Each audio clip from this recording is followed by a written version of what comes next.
Ja začnem nechtami. Poďte so mnou, Soninka, ďakujeme. Poďte so mnou, tu je Beatka Slimaková. Pekný dobrý deň. Vítajte, sme radi, že ste prijali pozvanie. No chceme sa rozprávať naozaj o chameleonských nechtoch. Ukážeme si, ako si ich môžeme pripraviť, urobiť, ale ukážte najprv, čo to sú teda za nechty, za farby.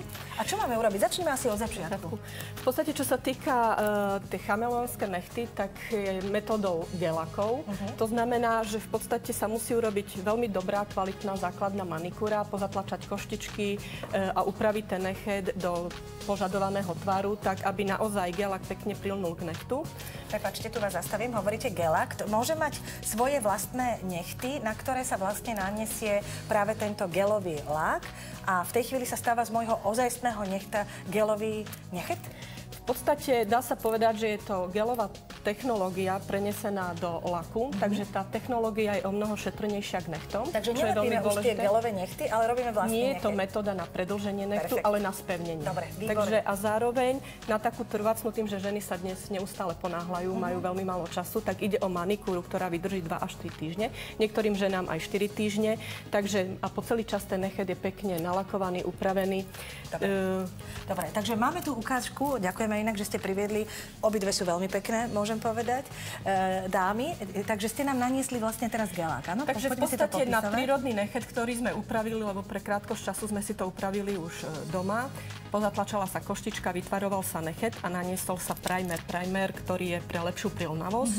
Potom sa naniesie base coat, to je zase taká základná vrstva, aj pri lakovaní je veľmi dôležitý základný podlak, tak tu v podstate sa ten podlak volá base coat. A potom sa ide do lampy. A vytvrdí sa v lampe. V tej lampe sa vytvrdí krátko, to je 30 sekúnd, dneska je tá metóda už veľmi rýchla. A buď sa potom nanášajú nejaké farebné gelaky, alebo potom tieto chameleonské, ktoré menia... Toto sú chameleonské? Tieto 4. Takže tieto 4, tieto farebné. Ukážeme, tým, že v podstate záleží od toho, ako dopadá uhol svetla, tak buď sú do ružová, do žltá, do fialová. Proste podľa toho sa ten odteň zmení. To znamená, že oni sa menia len vplyvom svetla. Svetla. Keď zapnem v tme svetlo, tak budem mať inú farbu ako počas dňa. Alebo aj keď chodíte po ulici, záleží, jak to slniečko dopadá na ten nechet, tak podľa toho vám zvýrazní sa ten odteň toho gelaku. Dobre. Alebo potom máme takú druhú technológiu, ktorú sme už naniesli Ivetke na jednu ruku a teraz naniesieme na druhú. Vy ste Ivetka?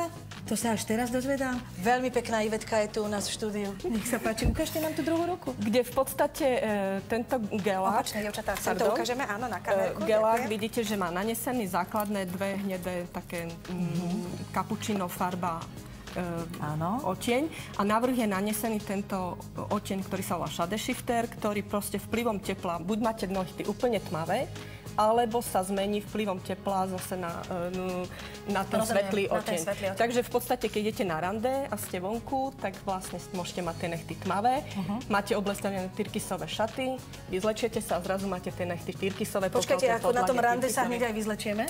Myslím, vyzlečiete si ten kabát, keď idete dovnútra do miestnosti. Lebo ja som chcela Soničke povedať, že Soni, keď pôjdeš na rande, aby si vedela, aké máš mať nechty. To sa nám pozdávalo teraz. Vplyvom chladu a tepla sa tie nechty menia. My si to potom v tej druhej časti ukážeme, jak sa to mení, kde si to vyskúšame na pohári vo vode. Výborne. V teplej a v studenej, kde uvidíme potom tie prechody a tie zmeny toho tepla. Dobre, pani Beatka, to znamená, teraz budete pracovať na tomto, ale ja sa priznám, že sú diváčky a ženy, ktoré nestíhajú chodiť do salónov, nemajú na to čas, ale chceli by mať takéto nechty. Neuvažuje sa nad tým, že by sa nám mohla stať, teraz to nazvem, takže taká domáca pekárnička a nechtov, že by sme si takúto lampu vedeli zaobstarať dom? V podstate pripravuje sa na trh novinka, ktorú, ak bude záujem, veľmi radi prídeme odprezentovať, kde je na to domáce použitie, kde sú všetky tie veci také miniatúrne, skladné, pritom prenosné aj na tú dovolenku, pokiaľ niekto odchádza, že si vie v podstate vypomôcť takto, takže áno, sú chystá sa také niečo. No tak to ste ma veľmi potešili, to si s vami dohodnem rande, lebo sama by som si to, naozaj mi niekedy nevychádza čas, takže by som si veľmi rada, ja sa priznám, že teraz nosím len vlastné nechty a ja by som tiež chcela také chameleonské. A na vlastné nechty ozajstné to nefunguje. To funguje iba na ten gelový lak, ktorý ako dávame. On sa nanáša na prírodné nechty. Akurát je tam ten rozdiel, že ešte stále ten lak treba v tej lampe zapiecť. Dobre, ak sa môžeme ešte pozrieť na toto, tak to budete robiť čo? Teraz nanášame 2 vrstvy farebného gelaku, potom nanesieme ten Shade Shifter. Áno. V studenom bude ten nechet tmavý a keď sa oteplí, tak dostane späť túto farbu tohto pôvodného gelaku. No, je sa na čo tešiť. Dobre, tak ďakujeme veľmi pekne, vy pekne pracujte, dobre sa tu u nás cítite. Povedzme si ale poslednú vec a to je, keď už sme takto oblečení a už máme niečo na hlave také divoké, tak čo by sme mali mať, aké nechty k tomu punku? K punku ja by som nechty určite nevymýšľala. Ak chceme naozaj ten punk ako má byť, tak čierne. Samozrejme. Čierne. A keď teda si poviem, tak to už je morbidné, to nechcem, lebo to takto nie, tak máme nejakú inú verziu? Šiel by som do tých jemnejších farieb, taká tá možno púdrová, ale zase išiel by som... Tie metalízy nie sú dobré metalízy? Ako komu? Neviem, či už aj to nie je výrazný doplnok, ale kebyže to je možno takéto filtrovanie, to by som dal. Možno, že čierno so zlatou. Áno, máme také. Zlatá z... Ty si nachystaná. Ja mu tu našepkávam. Ja som ťa nevidela za môj... Toto už skôr, určite by som nešiel do takých... To je zeleno-modré, nie? Ako možno... Toto by Toto, bolo áno, dobre. toto je také typické punkové tieto. Hej, jasné.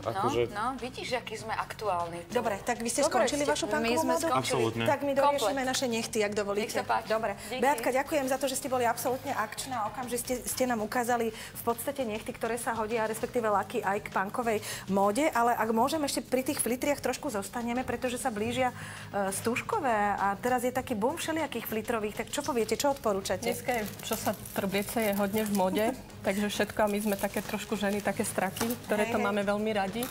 Takže práve takéto čierne podtóny s glitrami, ako sme ukazovali, alebo potom môžu byť čisto tieto laky a len vrstvené.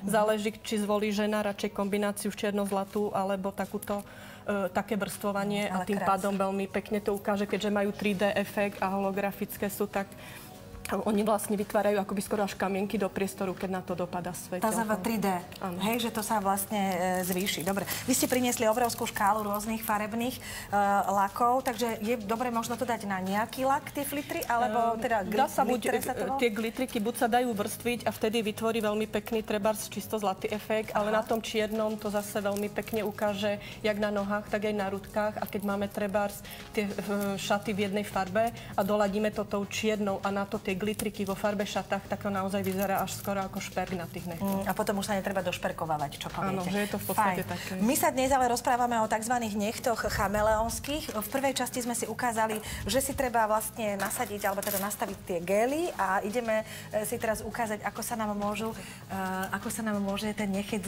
zmeniť. Však to už je vaša parketa, tak hovorte. V podstate Miška teraz dokončí už poslednú vrstvu nanášania shadeshifteru, toho gelaku, ktorý keď nanášate, tak on vidíte, že vo flakone vyzerá dotmava. Áno. Ale v skutočnosti tým, že sa ručičky zahrievajú v tej lampe, tak skoro ho nevidíte, jak ho nanášate. Tu máme pripravené už poháre, kde na záver ukážeme ten efekt. V podstate, ako sa to mení z toho studeného do toho teplého. Používame, mali sme červenú, teda, alebo taká ružovková bola tá farba. Teraz ste dali ten gelák a on zostane ten nechet ružový, alebo v akej farebnej? Záleží, či budú tie ruky teplé, alebo studené. Ach to znamená, že keď som v zime, uvidíme, aké budú. Stojím na zastávke, mám iné nechty, ako keď vojdem. Vždy, keď ste v chlade, tak tie nechty sú vždy tmavé. Punkové. Punkové, dobre. Ako náhle sa ruky zahrejú, po prípade si idete ruky umyť teplovodou, tak okamžite sa ten gelák zmení na tú farbu, ktorú máte pôvodnú. A keďže tých odtieňov je strašne moc, tak záleží len od toho, akú si vy farbu zvolíte. Dobre. A ešte sa opýtam, pani Beatka, vydrží mi to tou častou zmenou tej teploty? Nepopraska mi napríklad tá farba? Nie. To v podstate máte, ako keby vám praskal aj bežný lák alebo gelák. To sa nedeje, takže v podstate naozaj tu dochádza vplyvu len toho tepla alebo chladu. Dobre, ešte raz pre tie dámy, ktoré si nás možno zapli trošku neskôr, tak je takáto škála tých chameleonských lakov, ktoré menia odtieň podľa dopadu svetla. Dobre, toto sú, keď si nalakujete, tak podľa toho, či ste v zime, alebo teda v teplom prostredí, v studenom, tak sa nám to mení. Tieto závisí od uhla dopadu svetla. To sa nemení od tepla. Od tepla sa mení jedine tento. Dobre, a dnes nám pani kameramani dali pekné svetlo, tak máme pekné nechty. Čo poviete? Hej, že máme veľmi pekné. Na tomto máme pekné nechty. Ono v podstate napríklad tento mení buď do zelená, alebo do žltá, alebo do fialová, do takého modrá. Takže v podstate trošičku vidno tú zmenu farbu. Ono trošku ťažko sa to na tú kameru vzhľadom na to, že to osvetlenie je tu pomerne dosť silné, tak trošku ťažšie vidno. No, ste pripravené už, dámy, aby sme si to mohli ukázať? Môžeme ukázať zatiaľ aspoň na tej predchádzajúcej ruku, ktorú sme dokončili tuto, keď ponorí, tak vidíte, okamžite to zmení do toho tmava. To je ako keď si kladivom buchnete a máte čierny nechet. Takže v podstate na akúkoľvek farbu v chlade nechty budú vyzerať takto. To je perfektné. Ako náhle idete do tepla, okamžite sa ten gelák mení. Samozrejme, čím jasnejšia farba, tým to lepšie vidno. Tuto Ivetka zvolila takú kapučinko farbu. Tá je veľmi pekná, veľmi sa mi to páči. Hneď mi začali chodiť rôzne veci po rozume, že idem na toaletu a akože dávam si rande s nejakým chlapom a poviem mu, že poznáme sa podľa nechtov, mám ich červené, alebo teda tmavé čierne. A nepáči sa mi, viete, a poznáme sa len podľa tých nechtov. Idem na záchod, umyjem si rýchle v studenej a už to už nie som ja. To sú iné nechty, toho už nechcem. To je ako v tej pesničke Každý deň som iná žena, tak tu v podstate každú minútu mám iné nechty. Iné nechty. Výborne, tak to sme videli na kapučinovej farbe a môžeme to vidieť ešte aj na tej druhej? Musí sa ale vytvrdiť. Koľko sekúnd? Ja vám to... 30 sekúnd. Trošku sme nestihli to dokončiť. Naopak, v poriadku, beží nám dobre čas, aspoň tam máme na čo pozerať, lebo nás zaujíma ženy aj to všetko, čo sa okolo toho robí. Takže zase môžeme ukázať do studenej najprv. Áno, najprv studená. Takže vidíte, ako sa mení tá červená na tú tmavú farbu. Áno. Takže ako náhle stojíte na tej zastávke a čakáte na ten autobus, tak... Napríklad je tmavá červená, alebo stmavne nám to a potom? A potom prídete, vyzlečete si kabatík, začnete sa zahrievať pri tom víne.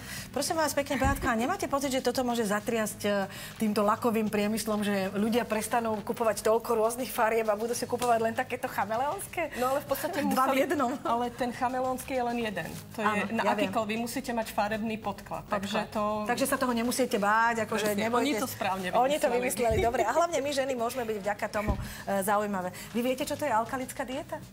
Bohužiaľ, neviem. Ja som strašne zvedavá, že či sa tá alkalická dá váriť v papiňaku. To sa Sonička určite opýta, ale ešte predtým sa spoločne pozrieme, kto všetko drží takú alkalickú dietu a naozaj dobre vyzerá.